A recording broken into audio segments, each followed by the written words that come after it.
Welcome to Skillcast, the podcast by the London Organisation of Skills Development, where skills are the forefront of all conversations. My name is Nurbanu, and I'll be the host for Season 1. Join me as I dig deep and be a little nosy and find out the story behind the skills our expert guests share with us. I'm here with Shilpa today. So Shilpa, why didn't you go ahead and introduce yourself? I'm Shilpa here from Mysore, Karnataka.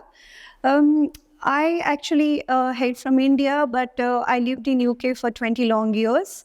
So I have a mixed culture, living and experience. So right now, I'm so glad to be with you in this Oxford campus and sharing, my experience and my background with you. Thanks for having me here. Oh, you're always welcome.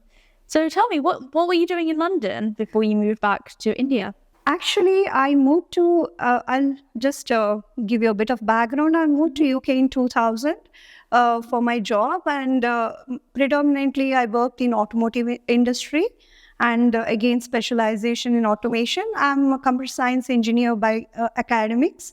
So, in India, when we are pursuing our academics, we had no choice. It would be either you become a doctor or an engineer for, financial stability, we were not and told to pursue a passion. I don't blame anybody for that because, I think it's in life, it's very important to have financial stability, and that's what parents wants for the children.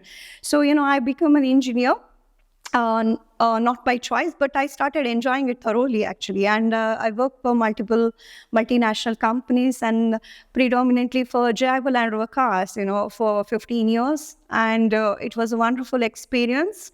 So later on, we moved back to India to get some culture and background for our kids, who are born and brought up here. So that is when, I started thinking slightly differently. And, the experience I had, people would love to talk to me, and they would always say that I'm very empathetic and understanding and kind. And they would take my advice very positively, and that would kind of encourage them to do things and give them more confidence. So I figured out, okay, I have certain quality of mentorship in me, and that's helping a lot of people, actually. Just listening to people is also really a wonderful talent. So that is when I started mentoring startups, and I'm part of a cross-disciplinary incubation center in India, where we have, multiple startups we support with funding and infrastructure. So I'm mentor on board. And this way I connect with a lot of technologies and young crowd.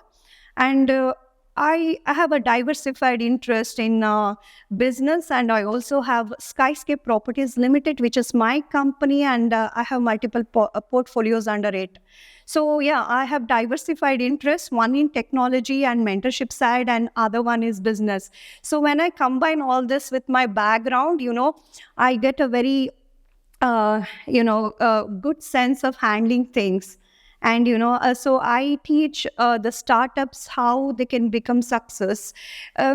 Maybe, it's very interesting for you to know, only 10% of the startups succeed and 90% fail. So yesterday when I was giving my presentation here, I pull up a statistic. From top 5 countries in the world, we have around 10 million startups. And imagine 9 million of those ideas failed, and 9 million ideas failed, and the founders and the employees behind, and the extended families of, have to go through a lot of difficulties, the financial stability and even the relationship get affected. So despite knowing 90% of the startups failing, that is a staggering tragic figure. I feel we are not doing much about it. So this is where I started investing time and, working on a framework. How can we make every startup successful, irrespective of their, area, And I think it is very much possible. And recently I'm working on a framework called Seco 7 Mantra.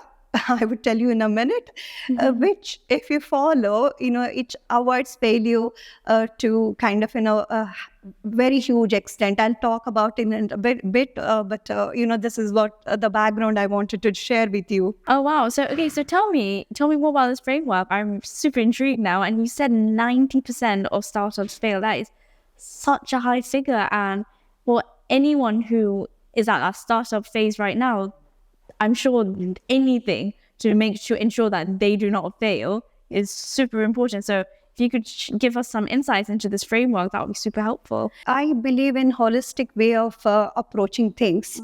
And I believe in our ancient Indian techniques and also Japanese techniques, where, it's very important to find your passion, what you're good at doing, and whether the world needs it, and will you be able to get rewarded for it. So these 4 things are predominantly very important before you start anything. So there is something called in Japanese Ikigai. So it's about, Iki is about life and Gai is about worthfulness. So it's knowing your life worthfulness. So if you know your Ikigai, you with your Ikigai, whatever you do, you will not get bored, you will not exhausted in life. So, so knowing your Ikigai what is the first mantra of my framework, yeah? So if you have a passion and if you're not paid for it and the world doesn't need it, then that can just stay as your passion. So it's a combination of 4 important things: your passion, what you're good at doing, and world requiring it, and you getting reward for it. So you have to put your mind and work on your Ikigai and determine which area you are interested in. If you spend time knowing your Ikigai, a lot of your, first level challenges are already done.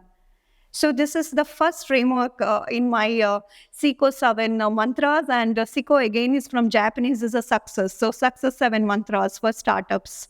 This is the framework I am researching on and working on. So when you say that, a lot of people, when they get into startups, they think they know what they want to do. They think they have an idea. They see like, oh, I really want to do jewelry. I really love jewels and I want to have my own jewelry brand. So now they've gone to pursue this jewelry brand and it fails. And they think that's what they know what they want to do. And they've got this vision in their mind. They've got all of this strategy in mind. I'm going to do it. But it's just not working out. But according to, like you mentioned with Ikigai, it's about finding your passion, finding your purpose. That's what they think. They assume that's their purpose. Where have they gone wrong in this situation? Yeah. So just understanding your passion is not important. It's not just passion. We have many passion. But okay, you may have passion and let's assume you're also good at doing it. But does the world need it? There are like millions of jewelry brands, for example, yeah? How yours is going to be different? So, this is where the second to seventh framework of me comes into picture. So, yes, you have figured out you are interested in jewelry and you're very passionate and you're very creative.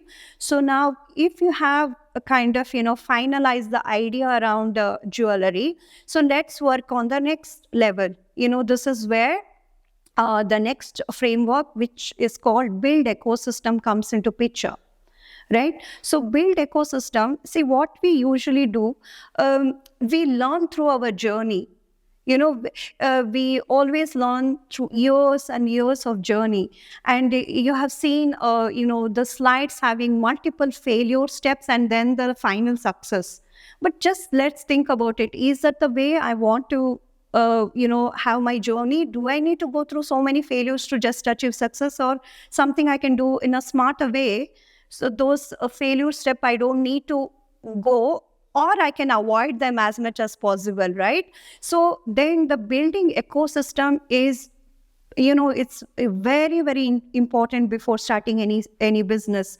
You do not need to waste 3/4 of your time learning about it. But if you can spend 3 months building your ecosystem around your business, that gives you immense confidence and support within yourself that you can go to the next level. When I say build ecosystem, what it means, like, you need to gain lot of knowledge around that area. It's not that, you have created some drawing and, you start thinking, okay, I'm a, great creative jewelry maker. That's not about it. You need to read about it. You need to gain lot of knowledge about it, which sort of jewelry you want to cater to the market. And, what are your target customers, and and also build your profile around that. You do certain certification around that, so that when you go talk to relevant people, they see you with credibility and they kind of, associate with you. And then also, you have to have, once you have built your profile, you need to have your founders team. So in startups, what we call this as a, like, who are the founders of the company. Suppose you're good at creativity, but, you'll be bad at marketing or sale perspective.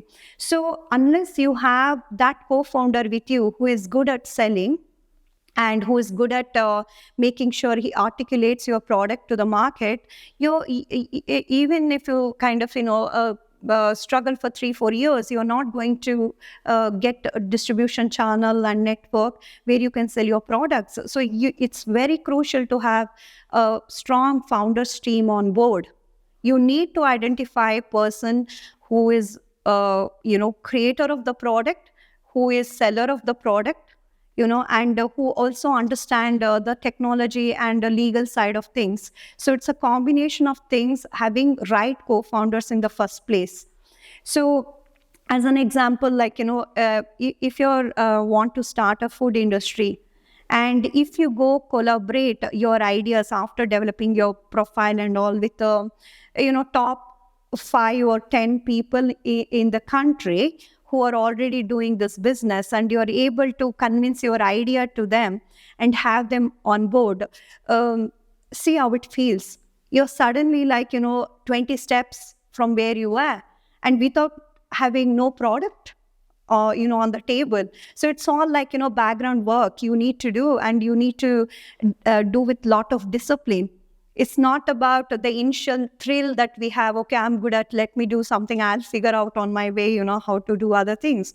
It's about spending that initial 3 to 6 months working on your, the foundation, having right people in your team and meeting a right network, and then gaining confidence. Okay, now I am able to take this business ahead. So this is where the people fail. They don't want to do, or they don't want to know, because they just want to enjoy the thrill of doing some business initially.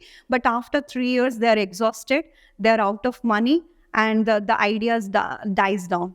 So I think there was a couple of really interesting things I kind of want to dig a bit deeper with you.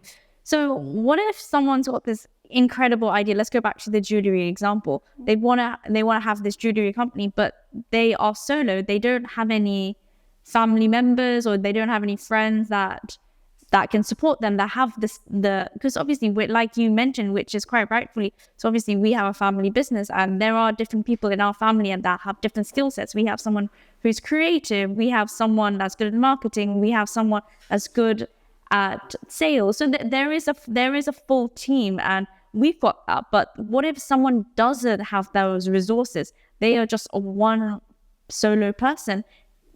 Are they deemed for failure if they are alone, or is it essential to have that co-founded team like that you mentioned with a different skill set in order to be successful? What's your take on that? Yeah, absolutely. Whether you're solo or you have people surrounding you with similar ideas and complementary talents, it is very crucial to have the right founders team. The founders team comes with accountability and reward. So you are working for reward. So that is totally different when you're asking for free advice and, just catching up with friends and throwing out your ideas. So whether it's a solo person having no support, the initial, the the profile building, what I spoke about, is very crucial. He has to work because he doesn't want to fail, right? So he has to put his initial hard work. So that is what is missing. And I see, I mentor a lot of startups, and I see a lot of young crowd. They haven't done their homework at all. So they haven't met right people. They come, to meet and take support from mentor after 3-4 years, and unfortunately, I know a company which has a great product, but they didn't have train ticket to take from Bangalore to Mumbai to meet their distributor. So they have run out of money. So initially they haven't done any work on marketing side. So 56% of the startups fail because there is no one in the market to buy their product. Or, there are buyers, but you have not channelized through right network, whether it's a B2C or a B2B. You have to put your initial work and have right person on board if you're not having talent around that area. But if you're a great salesperson, that's fine. You know how to find your way through. Then you can concentrate on your product. But if you're not, you cannot just get into product development for years and then realize, okay, there's no buyer for me. So initial work is crucial. Yeah, you mentioned like for 3 to 6 months. Does that include the time a person should work on skill building for what they're looking for? Is that just 3 to 6 months is just for market research? It is inclusive of all. It is building ecosystem around your business. So building ecosystem has multiple steps. One is knowledge building, and then a profile building, and then there is something called MVP document. I'll not go in detail, but this is minimum viable product document. So where you will go through what is the solution I'm trying to solve for the world.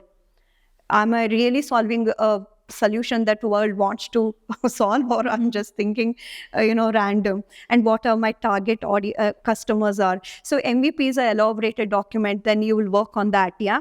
Then you will establish your founders team. This is also part of building your ecosystem.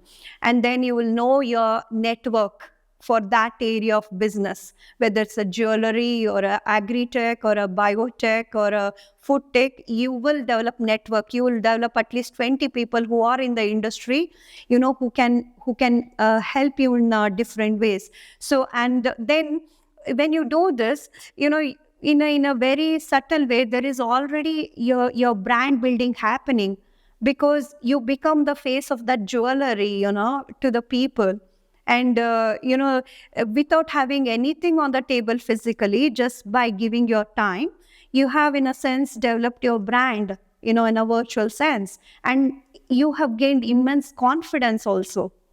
And just by doing, 3 months of extensive work after knowing your Ikigai. That's also very important. I think you're selling this whole idea to me already. So I think you mentioned mentorship, about having someone to help guide you through your business. At what phase of a person who's trying to start up the business, what phase should they reach out to a mentor? Just the second phase of building ecosystem. The first phase is finding your Ikigai. Yeah. So would you do that with a mentor, or is that something they have to do through self-reflection? Ikigai, you can do yourself. There's a lot of materials available on the internet, and it's very easy, but you have to be mindful. You have to be kind of, giving it a time to figure this out. You can do all by yourself. So that's not a very difficult process at all. So, Yep. Yeah. And then once you've found your Ikigai, you've done your market. Is that your up to 6 months of research, you said? Build ecosystem around your ecosystem. And yeah. that's part of the research phase. Is that correct? Yes. And that's when the mentor comes in, or that's when you call in the mentor. Yeah. Okay, so what are your mentor you mentioned? So is that the phase that you normally step in? Nowadays we don't step in at that level. We Okay. step in at a later level because they've already developed the product, and they're struggling to sell. That's where when they realize, okay, whom I'm going to sell. I mean, who are the distribution channels in India? I mean, if I'm going to go B2C, how do I establish myself on Amazon? Then they will start figuring out the commission taken by Amazon, option 1, option 2, option 3, and then they'll think, okay, Amazon is taking too much of a profit. Can I have my own website? Okay, let's design a website. This is like, you're figuring out yourself with a lot of failures. You don't need to do that, yeah. So you can do all these activities, all this knowledge gain should happen much before. So that is, I repeat again, your build ecosystem, stage is will cover all this, in my framework. So there are many, actions to do and decision making to do. So the second step or second process in the Sequo 7 mantra would tell you all these in detail. Yeah. So we have just crossed 2 steps. So in the second step, you already have a lot of knowledge. You have built your profile. You know who your co-founders are, and you have established the right network for that product.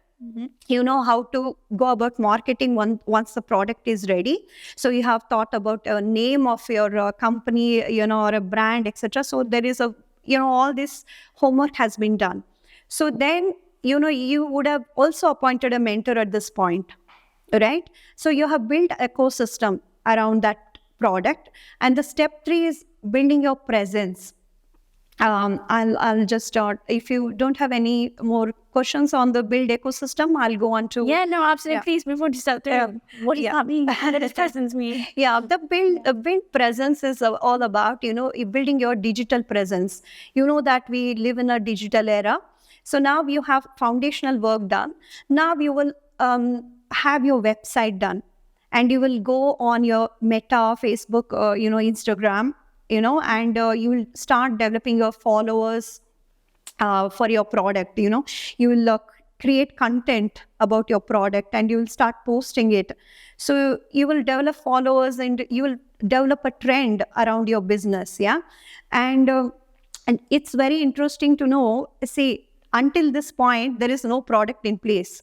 This is very important to note, right? But you can design your... At this step 3, you're making your digital presence. So this is where you go on graphics, you develop your packaging styles and, the ornaments which you want to, maybe you have a few starting samples you have drawn and, you'll start graphical designing around that. You don't need to make the jewelry physically, yeah. Nowadays, you have a lot of graphical platforms which create that for you. And you can see the interest of the people. I mean, our people are interesting, liking it. You can take feedback. So step 3 is being digitally present. So you have not invested anything on the manufacturing. You're not invested much of your money, but you are just building confidence around your idea, until step 3. Right. So, and also at this point, if you have done all your work, in a disciplinary manner and with lot of dedication, I am sure, by this time you will have your pre-seed funding, what we call in startup world, would come to you. So any investor who knows that, okay, you have the right idea, your profile is good, your co-founders team is strong, and you already build digital presence, you are there on thing, and they will, come with the funding for you and what we call as a pre-seed funding. So this you can use for your actual product building, So everything is happening, without product in place. This is about building brand, and this requires your time, your dedication, your energy, not like, going like a headless chicken and doing, something at some point in time and then, heading for failure. What's step 4 now? Interesting. Keep going.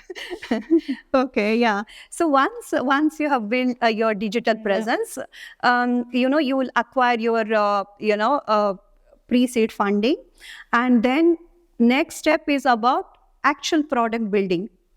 Okay, now we are actually, going to create your, jewelry or, a food sample, because you already know how my packaging looks, what are the products I'm going to release. So you're actually going to make it, so this is a product development phase, product building phase.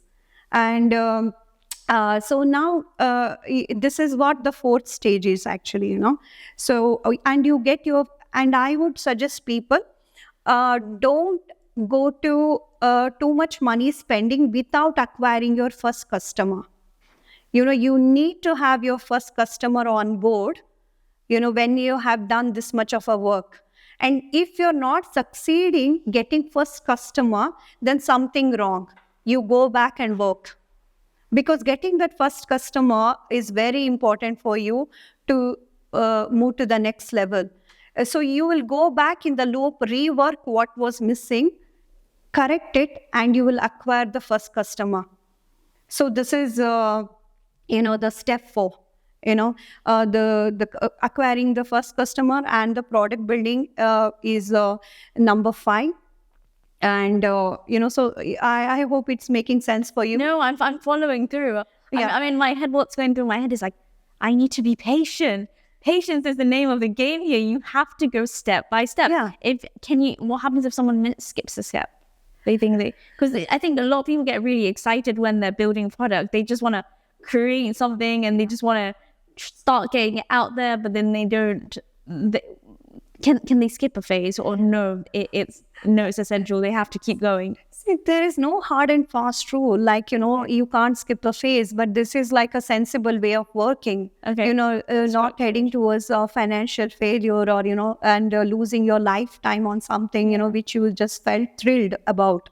Mm-hmm. So if you want to be a good businessman and you want to build something, you need to do hard work. There's no easy way to success. So if you skip a step, you have to do that step somewhere down the line, but in a much harder way. So doing right thing at right time and in the right sequence is this all about, this framework. It teaches you when to do what and in what sequence. So it's all about that. So then the later steps, these are the crucial steps, And then what's step 6 now? So see, once you have a first customer, you can go into actual product development. Okay. So you can. So you're just testing the market, and so you're not actually having lots of little necklaces that you want to potentially sell. And is that what you mean? Yeah. Okay. Exactly. You don't need to create 10 jewels and having maybe 100 pieces each, and just to see if people likes it or not, unless you are kind of doing like a drop shipping. Yeah, that's you take from somewhere, you sell on a different platform. That's totally different to what I am talking about. Drop shipping is just trading. You get from somewhere and you sell somewhere. So I'm not talking about that. This is where you're creating something by yourself, and you want to create your own brand building and all that stuff. So yeah, you wouldn't really get into jewelry making unless you know that you have right things in place, and you also have a first customer who buys your idea. He has to buy your idea. Well, I mean, you have done something amazing. I'm giving you an order for 1,000, necklace. We are going to, kind of sell it in our brand line or shop. I'm telling you, don't do until you get your first customer, because, that's why 90% failure is there. Why otherwise? It's about a child liking a toy. I want to buy a toy. Getting a toy. It's you can't do that with business, though it is very tempting. It's so tempting. You just want to get the fruits. You want to have the fun part. Yeah, you want to have the fun part, but not at the cost of your lifetime. Because see, some of us are very privileged because we have a sound background, sound financial stability. For those people, it's fine to play, but what about those majority of people, whose life depends on, whether it becomes success or a failure. And the final step is very easy. It's a scalability. See, by now you have acquired your customer. You're so confident with your network, your founders team, and you have gained knowledge. So, and already there is somebody to buy your product. Now scaling it is a much easier phase of your journey. So you have established that your credibility in the market. So next is scalability. Like, where do I want to sell? I mean, am I going to sell just in UK? Am I going to international market? Then your network, what you build in the second step, that also got, distribution channel people, who would channelize your products to multiple, countries and multiple platforms online. So you already know it. Now you have got your product. You're just now marketing through that, already known channels actually. So then your scalability or your networking just increases, you'll start selling it wherever you want and establish your brand value to much more higher level. So that's it. I mean, these are the 7 steps, but I would say first 3 steps are very crucial. The next 4 steps, anyway, people do it. But they miss out on the first 3, steps. And that's where I think they should be concentrating and taking help to do it in a right way. No, absolutely. And I completely see where you're coming from about having the mentor to walk you through the entire process. What would you say to someone who is afraid? They've done this whole knowledge process, and they've done all this groundwork where they know that there's this product, they so deeply believe in this product. However, there are very similar products out there in the market, similar items that exist already.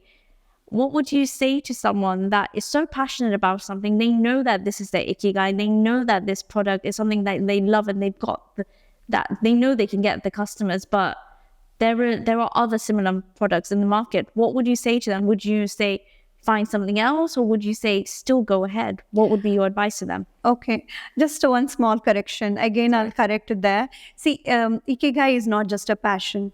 So Ikigai is also about, people are going to buy your ideas, or, they're going to take your service and reward you with the money for it. So, once you're sure that, my idea is liked by the people and they're going to buy, that's Ikigai. But coming back to your question, what if I know that everything is fine, but there's a lot of competition in the market, what should I do? Again, if you introspect, this is where it comes to having right people on your team, and having, that networking channel which sells your product. Selling is the key. The buyers are the customer is the God. So if you have not established who is your buyer, please don't jump into it, how much ever the passion you may have, unless you have financial stability in your life. So if you are able to sustain failure and take that financial impact, please go ahead and explore in different ways. But if this is the only means and you have to depend, because I see many people leave their job and do some startups, and the family struggles during the phase, and the education of the kids suffers, as you are the only bread earner in the family. So, those type, that is a limitation you have. So then I would suggest don't take the risk until you have your first customer. Please don't jump into it. But if you have that freedom of finance, please go ahead. Nothing stops you.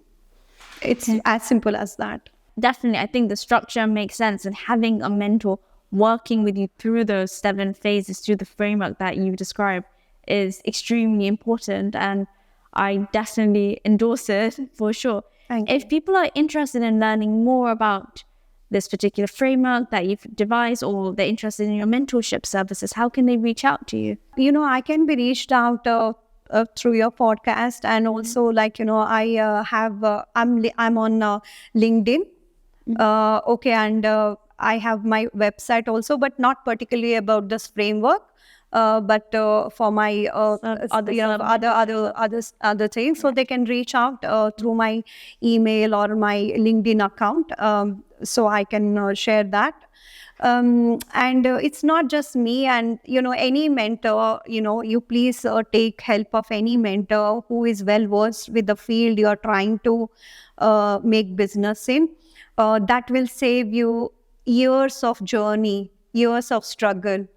I've seen, tens and hundreds of, startups, talking to them. I know this as a fact. Having right people in right place is so important. So take not just the mentorship, your core team has to be so important. And, your building ecosystem is like a golden rule of any startup. Build your ecosystem, then you will not fail. You'll not fail. So yeah, well. Thank you so much for joining me. I had a really insightful conversation and learned notes from you. So thank you again, Shilpa. Thank you. Thank you so much for your time. And we'll meet up again, hopefully in future. Yeah, For sure, definitely.